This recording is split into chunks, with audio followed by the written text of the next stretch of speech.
Happy Halloween and welcome back to Just Chattin'. And this is the series of videos we do on Thursday and Sunday evenings just for our own entertainment. So I am in my Halloween costume. I dress as Audie, as you can see, and Audie is supposed to be dressing as me, but he just won't keep the glasses on. I've tried everything, including duct tape. Nothing works. So I'm dressed as the cat, and the cat is taking the night off. Yellow. Yellow for Catherine, for Lex's mom, for everybody dealing with cancer. We are sending out our very best wishes to all of you. So, on to the topic. Well, we have a whole laundry list of stuff to get into tonight, and some of it I'm going to skim through, some of it I'm going to spend a little more time with. But in general, Nutmeg and the sock puppet have been quiet, but the press is still acting like, they're out there spreading good cheer. So we're going to do the same. And when we come back, we're going to get right into it.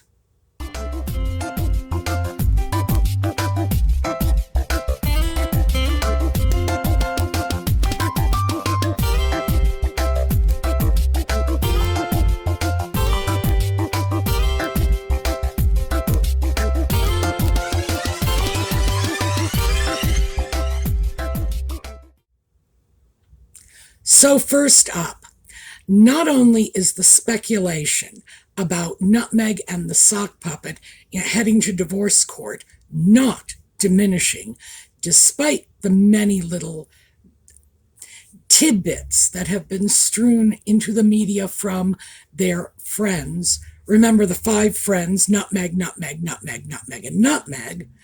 And yeah, it's not stopping the rumors. And most recently, I caught one that really kind of captured my attention because it was probably the most pronounced and intentional article saying, it's on the rocks, it's over, we're in the countdown now. So yeah, I think it's pretty clear that no one has any confidence in this marriage, which was supposed to be the love story of the millennium. Yeah, right. There was another story, and it's related, and that was that buying a house in Portugal was Nutmeg's way of ensuring she could be on hand when the sock puppet was in Europe. And let me read you the quote because I think this is telling. Buying in Portugal is a shrewd move for Meghan. She's deeply concerned that the royal family might manipulate Harry into reintegrating without her. So she needs to be proactive to make sure she's not isolated or pushed into the sidelines. So yeah, that could be it. It could be that she knows she's not welcome in the UK. She is suspecting, as everyone is, that the sock puppet wants back, that he doesn't like his new life. He is missing everything he had in the UK. And frankly, in the UK, although he wasn't quite the signature star of the show, he was definitely a star. And now, he's handbag Harry in the US. So yeah, it seems to me very likely that he does want back, that this is not idle speculation. And if that's the direction in which things are moving, then it would make sense for Nutmeg to want a secondary home base in Europe where she could keep that famous Markle claw well into the sock puppet's royal jewels and make sure that he's not that far out of her grasp. Now, My thinking, frankly, is that she's gotten everything she's wanted out of the marriage. She wanted the title, she wanted the celebrity, she wanted the prestige. Certainly, she wanted the money and the jewels and whatever. But she wanted more than that. She wanted this marriage to open Hollywood doors for her. She wanted to be able to take everything she got in the UK, pack it up in her suitcase, transfer it to Hollywood, and be embraced as, oh, look, it's the princess. Didn't work out that way. And there are a lot of reasons for that. A lot of reasons for that. Not the least of which is she really doesn't have very much talent as an actress. And she's really not a very nice person. As I believe both of these articles, but certainly one of them, had made quite a point of reminding us. She's known for marketing people. She's known for using people, taking what she can get, and then kicking them to the curb. So why not the sock puppet? She's pretty much through with him. And to be honest, I can't imagine anyone wanting to spend any more time with that man than absolutely necessary. I mean, it must be like trying to have a conversation with a grapefruit. Although, at least a grapefruit, you can slice it in half and make juice for breakfast. I'm not sure what the sock puppet is good for. But she's gotten what she wants. And yeah, I think we're approaching that Markle moment. So, and by the way, the media seems to be agreeing with me on this. So I would say, yeah, that's been very interesting. However, it's not the only stuff that's going on. We have another article that is talking about Nutmeg and the Sock Puppet when they were in Canada for the Invictus Games. And remember, this is Nutmeg, call me anything you want, including Nutmeg, and the Sock Puppet, just call me Harry. When they were in Canada for the Invictus Games, apparently it has been confirmed by the director of the Invictus Games that they did insist on being called Sir and Ma'am, which is, I don't even know what to say about that. I was going to say it's outrageous, but for them, no, it's not. It is wildly pretentious and certainly not doing much to enhance their reputations as being philanthropists and people of the people. No, not hardly. But I found it interesting and very telling that that story is surfacing at this time. Now, the rumors of it had surfaced before, but I don't think we ever had an attributable source. We do now. And while we're still on Nutmeg and her pretensions of going back to Hollywood and becoming an A-list superstar, we have the whole issue of a Suits. I don't know if it's a podcast, a reunion, a spinoff.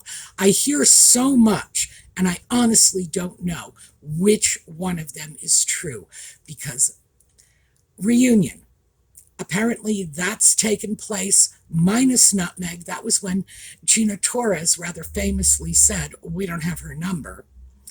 And podcasts, who knows?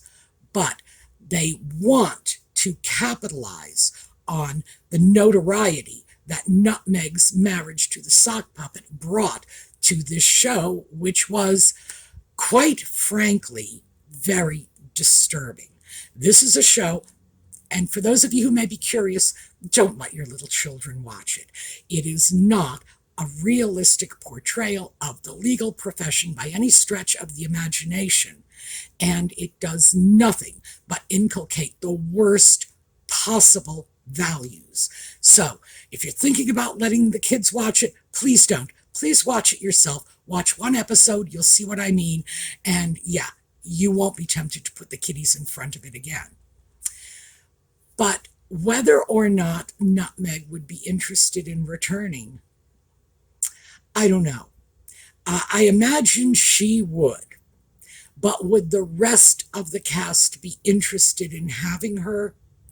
Well, she has been hyped by the media as the star of Suits, which she was not. She was like the sixth player in a six-player ensemble. Uh, and she's never bothered to correct anybody who said that she was the star of Suits. And although she did, oh God, this was probably one of the most cringeworthy moments from Nutmeg. And mind you, this is a woman who has a lifetime of cringeworthy moments. When she actually said that she had no idea what sparked the reinvigoration of interest in Suits. Oh, wow. Uh, that that needs to go on Reddit as the ultimate of humble bragging. Oh, I have no idea why. Of course she knows why. But the fact is that her notoriety has nothing to do with her performance on the show, which was lackluster on a good day. She was hired because she was a pretty biracial woman who could pass for white, and the show apparently needed, because that was the plot twist. Oh, look, she's half black. Apparently they needed a pretty biracial woman who could pass for white. Wowie zowie, Batman. So yeah, there you go. But what do I think of that? Not much, especially because this story seems to be coming out from Patrick J. Adams. And according to Tom Bauer's book Revenge, there were rumors that they were having an affair on the set. So who knows what that relationship is. And personally, I'm not going to ask. They are each married to other people. So, oh, and we're involved with other people at the time of this alleged affair. So, no. But I am throwing that out in the interest of full transparency that we do need to look with a jaundiced eye at anything someone who has been reported to be an ex-lover is saying. So, let's move on to another topic, and that is the difficulties experienced by American Riviera Orchard. And it sticks in my mouth. I can't get that out. That is not a user-friendly business name. So we all know that there were issues with the trademark and all of the related concerns. Documents weren't signed properly, the right amount wasn't paid, the documents weren't filled out properly, and then Nutmeg's people say, well, we expected this. Well, yeah, I imagine you would if you didn't know what you were doing, because competent, experienced trademark attorneys do not expect that their work is going to be kicked back. I mean, seriously, who would expect that? Unless you're pretty sure going in that you don't know what you're doing. Well, the most recent stumbling block is that the American company Harry and David has a division called Royal Riviera. And they've had that for a long time. And they sell many of the same products. And they've been doing this for a while. So we know who's copying whom. Nutmeg actually copied the tone of their gift baskets with her little gem jars. You know, there's 50 jars of gem that she sent to her 50 best friends, most of whom ignored them. And Harry and David actually have really good, really high quality gift baskets that are reasonably affordable. Now, I'm not going to say that everybody on the planet can afford their $250, Lala Supreme gift baskets, but I have some gift baskets here, and I'm going to put the prices right on it. And this is Harry and David's products. And these, by the way, include hand delivery, the way flowers are delivered. So it's not, the UPS driver leaves it on your doorstep. Nope. It comes in the florist van, and it's that white glove delivery service. and that's included in the price. So just take a look at this stuff, keep that in mind, and now let's take a look at what Nutmeg is hoping will be their competition. And this is a picture of the basket full of lemons and the jar of jam as posted by Kris Jenner. So, yeah, no competition whatsoever.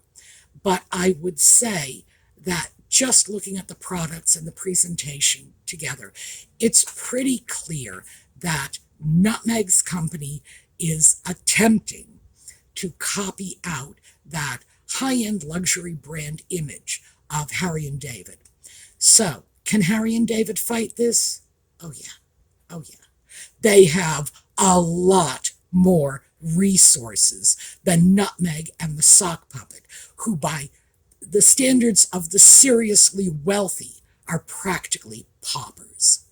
So, yeah, what are we expecting to come out of this? Well, I would say I don't know if Harry and David can keep Nutmeg from trademarking American Riviera Orchard, but I do think that their claim, combined with the fact that Nutmeg is using a geographic location which the trademark office does not like, and none of the paperwork has been done properly, and it's just one more on the list of screw-ups that might well be enough to convince Nutmeg that this should go the way of her 40 by 40 initiative. Big fanfare, look what we're doing, and then drop down the toilet and never mentioned again.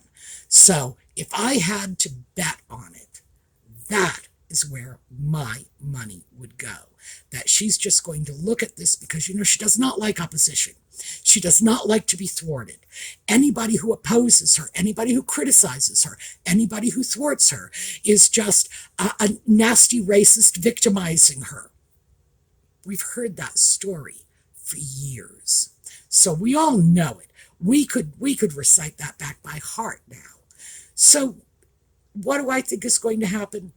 She's just going to walk away because she does not have the stomach for a real fight. She expects everybody to just cave to her, and if they don't, she just goes somewhere else. So that's my Criswell predicts moment. Then we have Eric Trump weighing in on this. Not sure why, but he did.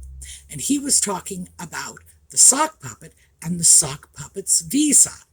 I know, we're jumping from one topic to the next, but trust me, this is what the lay of the land is out there. If you start going through the media articles, this is what you come up with. It's like a ping pong match. So Eric Trump comes out and says he doesn't believe that even if his father does get in the White House, that the sock puppet's visa is in jeopardy because nobody cares about him and his wife is unpopular. So, yeah, I think that probably, by the way, represents the opinion of the overwhelming majority of America. Yes, there are more people who care about this in the UK. Again, they have a dog in the fight, no doubt about it. They are watching their Prince and Princess of Wales being hurt by this. They're watching their King and Queen being hurt by this. Lord knows we all watched the late Queen get hurt by this. And see, I got to move away from that because it always makes me misty-eyed because I don't feel that was on any level excusable. But the Brits have a stake in this, so they are concerned with it.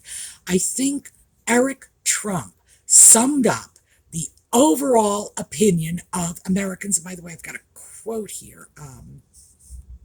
This is from the article. Eric Trump launches unprompted attack on black sheep Prince Harry and his unpopular wife, Meghan. He basically says, we don't care. We don't care. Did he do drugs? I don't care. Nobody does. So, yeah, I think he's ready to dismiss this. And hopefully, that is the way we are moving forward. I know it's weird for me to say, Eric Trump is like predicting, future trends, but I do think he is at the vanguard in this instance because what he's saying is, who cares? SFW, this is not an American issue and we shouldn't care. So kudos to you, Eric Trump. I got no problem with him laying it out in just those terms. So, yeah, sock puppet's visa may be secure, but what does it matter when all the doors are closed to him?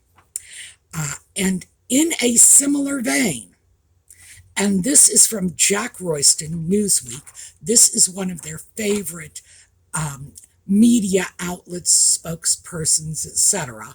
And we've gone through the long, long, long litany of Jack Royston articles over the years, very favorable to Nutmeg and the Sock Puppet. And he was citing a film clip that went viral on TikTok with 270,000 views. Well, I'm not a regular TikTok watcher. That's for another generation. But I can certainly tell you that I am not impressed with 270,000 views on TikTok when cat videos and kids eating oatmeal can get 2 or 3 million views. So am I impressed? No.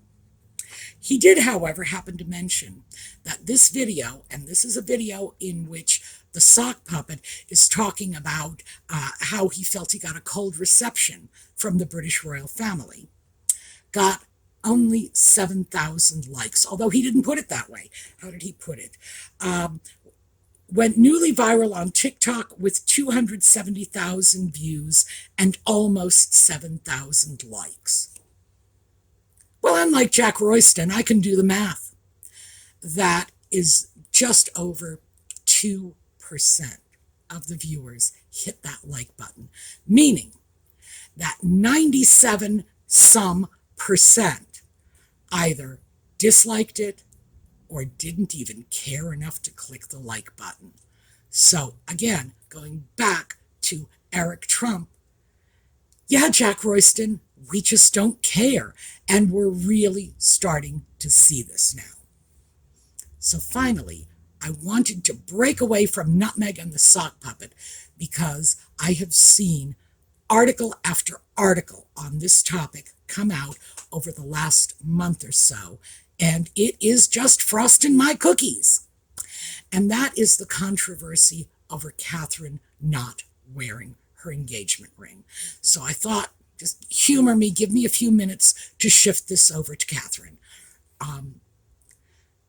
Yes, Catherine is not currently wearing her engagement ring, but I don't think that means anything, and I don't understand the controversy.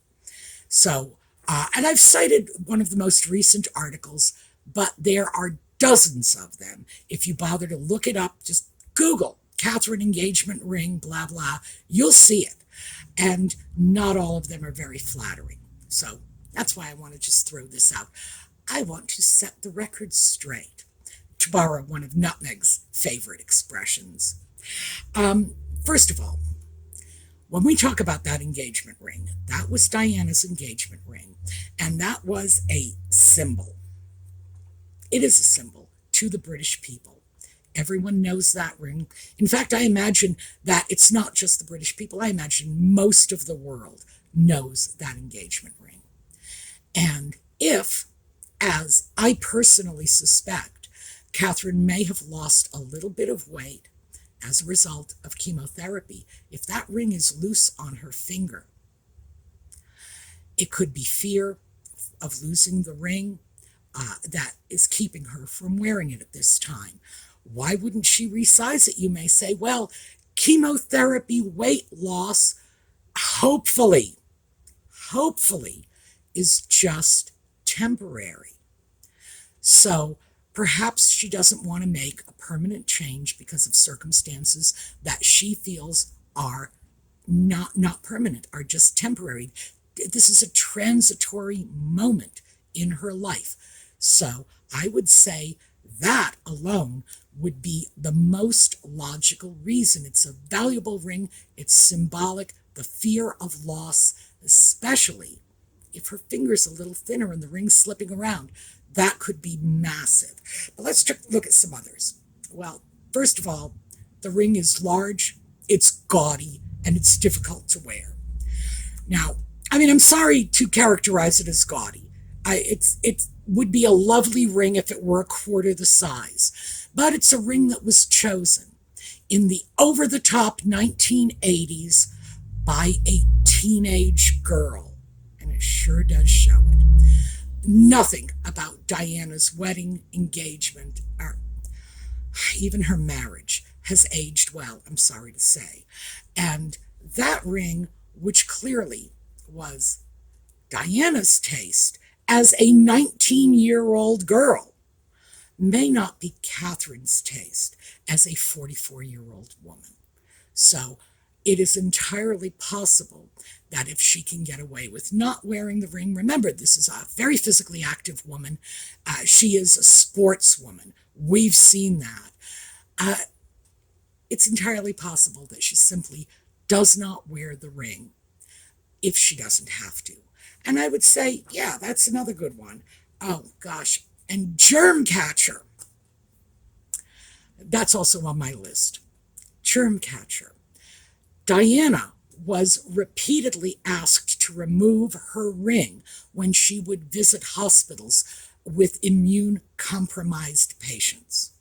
The media picked up on it the first couple of times, and I think after that, Diana simply didn't wear the ring to these engagements because she understood the danger that this monstrous, faceted germ catcher with more nooks and crannies than could ever be hopefully cleaned and sterilized.